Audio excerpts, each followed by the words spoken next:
చాలామంది అడిగే ప్రశ్న ఏంటంటే, చెట్టు వేయడం ఎందుకు, ఈడు రావడం ఎందుకు, తినొద్దని చెప్పడం ఎందుకు, ఈ గొడవ ఏంటి? ఎన్నిసార్లు చెప్పిన ప్రశ్నలు అడుగుతారండి. ఆ చెట్టు గొడవ ఏంటి? ఆ చెట్టే లేకపోతే ప్రాబ్లం లేకపోయినా అందరం కాయలు తెచ్చుకుని బతుకుతాం, టిఫిన్ చేయలేకపోతున్నాం, లంచ్ చేయలేకపోతున్నాం, మళ్ళీ సాయంత్రం వండుకోలేకపోతున్నాం, అంత రెడీమేడ్ ఫుడ్ అక్కడ ఉండేది, చక్కగా అలా ఉండేవాళ్ళని. గొడవ ఏంటని ఫీల్ అవుతాం. గుర్తుపెట్టుకోండి, ఎలాగో సందర్భం వచ్చినా కొంచెం వివరిస్తాను. చెట్టు ఎందుకు వేసాడంటే బాగా వినాలి, పరీక్ష. చెట్టు ఎందుకు వేసాడంటే 100 చెట్లు, ఊహకి 100 చెట్లు వేసి ఒక్క చెట్టు ఫలం తినొద్దాం. 100 చెట్లు వేసి ఒక్క చెట్టు ఫలం తినొద్దు అన్నాడు. అది ఒక్కటి తినదు. తింటే ఏమవుద్దో కూడా చెప్పేశాడు, తింటే చచ్చిపోతాం. తినొద్దని చెప్పాడు. ఆ తినొద్దని చెప్పినప్పుడు స్వేచ్ఛ లేకుండా చేయలేదు, ఫ్రీ విల్ పవర్ ఇచ్చాడు వాళ్ళకి. అంటే స్వేచ్ఛ ఉంది, ఎలాగైనా తిరగచ్చు, ఎక్కడైనా తిరగచ్చు. అయితే నీకు ఇచ్చిన ఈ స్వేచ్ఛలో నా చిత్తం మాత్రం నెరవేర్చాలి. ఇప్పుడు నీకు స్వేచ్ఛ ఇచ్చాను, నీ స్వేచ్ఛలో నా చిత్తము మాత్రమే నెరవేరుస్తావు అనడానికి నీకు పరీక్ష ఉండాలిగా. నీ పరీక్ష ఏంటి? ఇప్పుడు నీకు స్వేచ్ఛ ఇచ్చాను, నచ్చినట్టు తిరుగు అబ్బాయి, నచ్చినట్టు తినబ్బాయి, 100 మొక్కల్లో ఒక్కటి తినకు, అంత స్వేచ్ఛ ఉంది. ఇప్పుడు నేను నీకు స్వేచ్ఛనిచ్చాను. ఈ స్వేచ్ఛ జీవితంలో నాకు లోబడుతున్నావు లేదో తెలియాలంటే ఇప్పుడు ఏముండాలి చెప్పండి? చెట్టు ఉండాలి. చెట్టు ఎందుకు వేశాడు? వాళ్ళు చెడగొట్టడానికి కాదు. చెట్టు ఎందుకు వేశాడు? వాళ్ళని తీసేయడానికి కాదు. చెట్టు ఎందుకు వేశాడు? వాళ్ళ నాశనం అయిపోవాలని కాదు. చెట్టు ఎందుకు వేశాడంటే నీ స్వతంత్రంలో కూడా నా చిత్తమే నెరవేర్చాలని చెప్పేశాడు. ఇది పరీక్ష. బాగా వినాలి, దీన్ని శోధన. దేవుడు పెట్టిన పరీక్ష ఏంటంటే స్వేచ్ఛ ఇచ్చి చెట్టేసి అన్ని కళ్ళ ముందు చూపించి దేవుడు ఏమన్నాడంటే నా చిత్తం నెరవేర్చడానికి అదొక్కటికే తినకన్నాడు. ఆ ఒక్కటి తినొద్దంటే వీడొచ్చాడు. బాగా వినాలి, దేవుడు పరీక్ష పెట్టిన టైంలో ఎవడొస్తాడు? మర్చిపోద్దా లింకు. దేవుడు పరీక్ష పెట్టినట్టునే ఎవడొస్తాడు? ఆడొస్తాడు. ఆడేం చెప్తాడు చెప్పనా? దేవుని చిత్తం ఏదైతే పరీక్షలో నువ్వు జరిగించాలని దేవుడు కోరుకుంటాడో ఖచ్చితంగా దానికి విరుద్ధంగా చేస్తాడు. అందుకే చూడండి, ఇక ఏ సంగతులు లేనట్టు డైరెక్ట్ పాయింట్కి వచ్చాడండి వాడు ఏమన్నాడండి? తినొద్దన్నాడా అన్నాడు. వాడు అడ్డదిడ్డంగా తలకాయ చెప్పి తినొద్దు అన్నాడు. అంత నీకు విషయం చెప్పనా, ఎందుకు తినొద్దు అన్నాడు చెప్పనా? నైస్గా విను, చెప్తున్నాను. చచ్చిపోతారని దేవుడు చెప్పాడు కదా, చచ్చిపోరు, దేవుళ్ళు అయిపోతారు. మీరు గమనించండి, చనిపోతాడని చెప్పిన వాడు దేవుడు, అది వాస్తవం. చనిపోరు, దేవుళ్ళు అయిపోతారని చెప్తున్నదే చెప్పండి అబద్ధం. ఇప్పుడు బాగా వినాలి, పరీక్షలోనే ఏమొస్తుందండి? శోధన వస్తుంది. శోధన ఎలా ఉంటుందంటే ప్రేరణ, దురాశ. ఇప్పుడు అవ్వమ్మకి ఆదాముకి దురాశ ఏంటి చెప్పండి? వాస్తవం ఏంటంటే ఈ పరీక్షలో నిలబడకపోతే చచ్చిపోతాం, ఇది వాస్తవం. దురాశ ఏంటి చెప్పండి? తినేసి దేవుళ్ళు అయిపోతాం, ఇది దురాశ. ఇప్పుడు చెప్పండి, పరీక్షలో శోధనలో బాగా మనం పడిపోయేది ఎవరి దగ్గర అంటే సాతానుగాడికే పడిపోతాం. ఈ నిజం మనకు నచ్చదండి, వాస్తవం మనకు నచ్చదండి, దేవుడు చెప్పిన చిత్తం మనకు నచ్చదండి. చచ్చిపోతాం అన్నాడే, ఆ నిజం మనకు నచ్చలేదు. మరి ఏది నచ్చింది? దురాశ ఒకటి వచ్చింది. దేవుళ్ళు అయిపోతాం. ఎంత దేవుళ్ళు అయిపోతాం? దేవుళ్ళతో దేవుళ్ళు అయిపోతాం. ఆడెప్పుడు ఎలా కలిగిస్తాడు చెప్పినా? శోధనలో నీకు ఒకటే పెడతాడు, ఏదో ఒక ప్రేరణ, నీకు డ్రీమ్ వస్తుంది అన్నమాట. ఒక డ్రీమ్లోకి తీసుకెళ్తాడు, అలా అయిపోతాం అంటాడు. వెంటనే వెళ్ళిపోతాడు డ్రీమ్లోకి. ఎస్, తినేతరికి వెనక ముందు అనుకుంటాను. వాడు చేసేది ఏంటి చెప్పినా? వాడు రకరకాల పరిస్థితులు గుండా నడిపిస్తాడు, రకరకాల విషయాలు గుండా తీసుకెళ్తాడు. అంతే. అందుకే ఈ యాకోబు గారు అంటాడు, నీకు నానా విధములైన శోధనలు కలిగినప్పుడు మహా ఆనందం అని ఎంచుకోండి. మహా ఆనందం అని ఎందుకన్నాడు?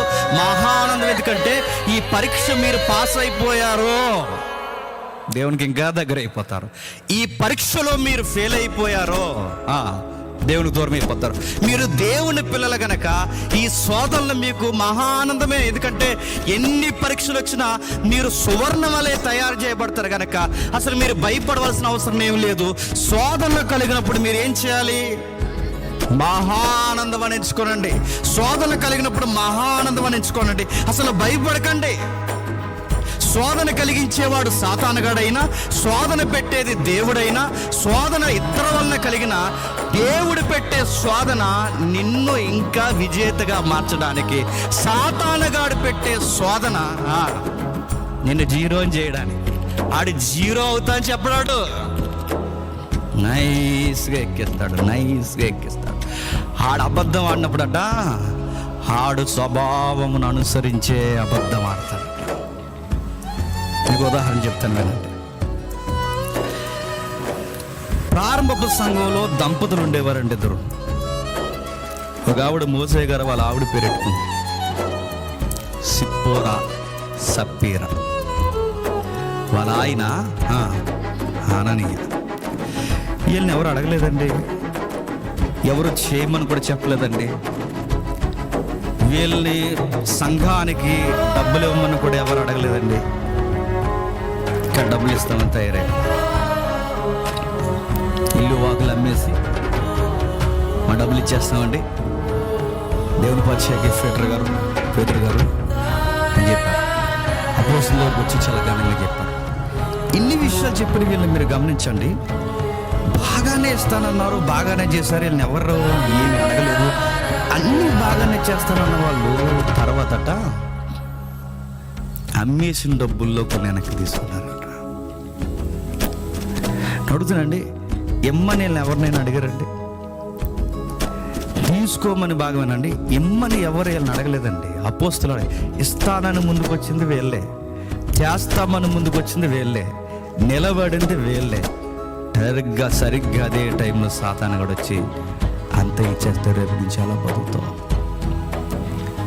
దేవుడికి ఇవ్వచ్చు కానీ మరి అంటాడండి. అలాగంటాడు లోపల ఉండి, దేవుడికి ఇచ్చేస్తావా?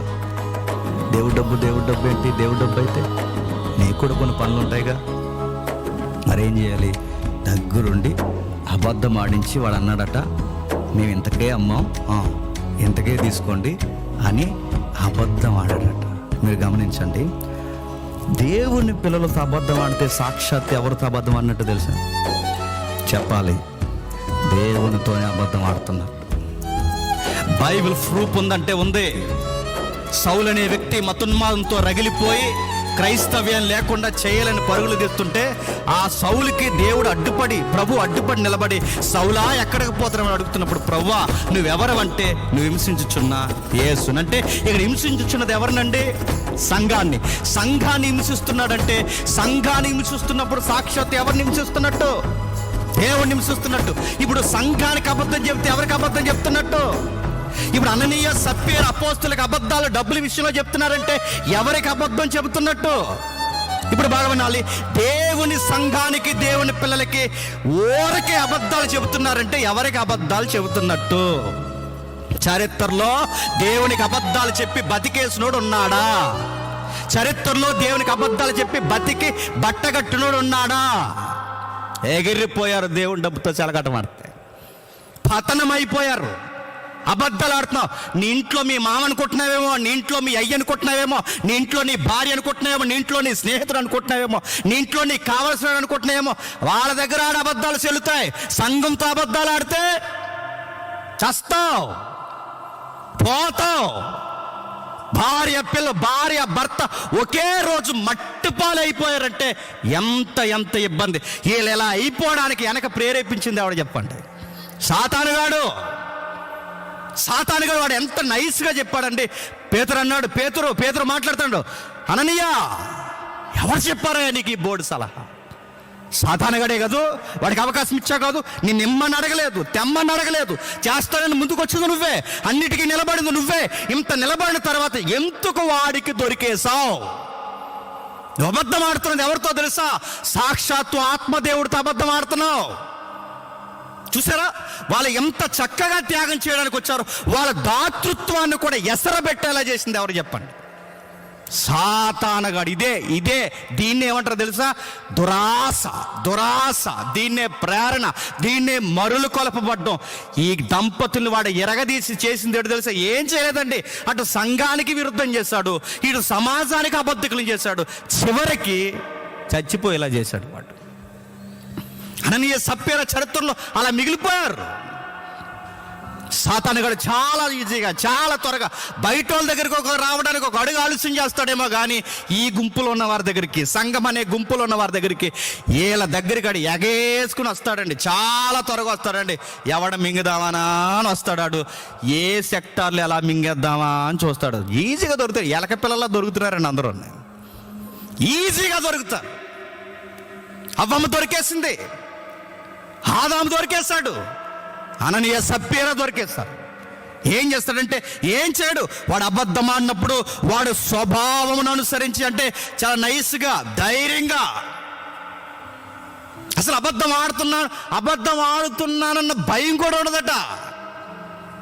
స్వభావం వాడు స్వభావం అనుసరించి డెడ్ ఈజీగా ఆడేస్తారండి. చాలా అంత సింపుల్గా మనకు అనిపిస్తుంది. నేను కొంతమంది చూస్తానండి, వాళ్ళు చూస్తుంటే ఎంత నీకు ఆస్కారం పడ్డే వాళ్ళు అనిపిస్తుంది నాకు కొంతమందిని చూస్తే. ఎంత భయం లేదు. నువ్వు నాకు చెప్పట్లేదు, వీడికి చెప్పట్లేదు. నువ్వు ఎవరికి అబద్ధం చెప్తున్నావు తెలుసా? దేవునికి అబద్ధం చెప్తున్నావు.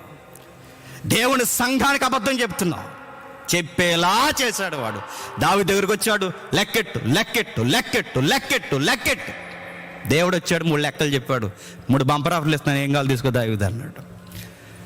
దావీదు సైన్యం లెక్కెట్టకూడదు, లెక్కెట్టాడు, పతనం అవ్వడానికి కారణమయ్యాడు.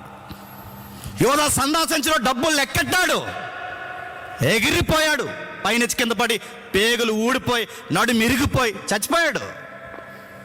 ఇవన్నీ మనకేం కనబడుతున్నాయి, ఏం చూపిస్తున్నాయి చెప్పండి? బైబిల్ చాలా చాలా ఎలిబరేట్గా చెప్తుంది. సాతానుగాడు శోధిస్తాడు.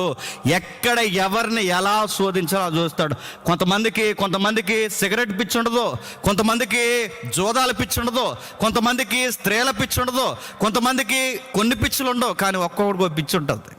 ఆడుకున్న పిచ్చి ఈడుకుంటుంది, ఈడుకున్న పిచ్చి ఆడుకున్న పిచ్చి ఉండదు. ఎవడ పిచ్చి ఎలా ఉంటుందో ఆడికి బాగా తెలుసు అండి. ఆడికి ఆ సెక్టార్లోనే వస్తాడు. నీ దగ్గర సిగరెట్ తెస్తే తీసుకో, నీ దగ్గరికి భోజనం తెస్తే తీసుకో, నీ దగ్గరికి ఏం తెస్తే అది తీసుకో. వాడికి తెలుసు నేను ఎక్కడ మైమరిపించాలో తెలుసు. సరిగ్గా స్విచ్ ఆన్ చేస్తాడు, సరిగ్గా నువ్వు అక్కడే దొరికేస్తావు. సాతానుగాడు తంత్రగొట్టి, సాతానుగాడు నాశనం చేసేవాడు, సాతానుగాడు చాలా ఈజీగా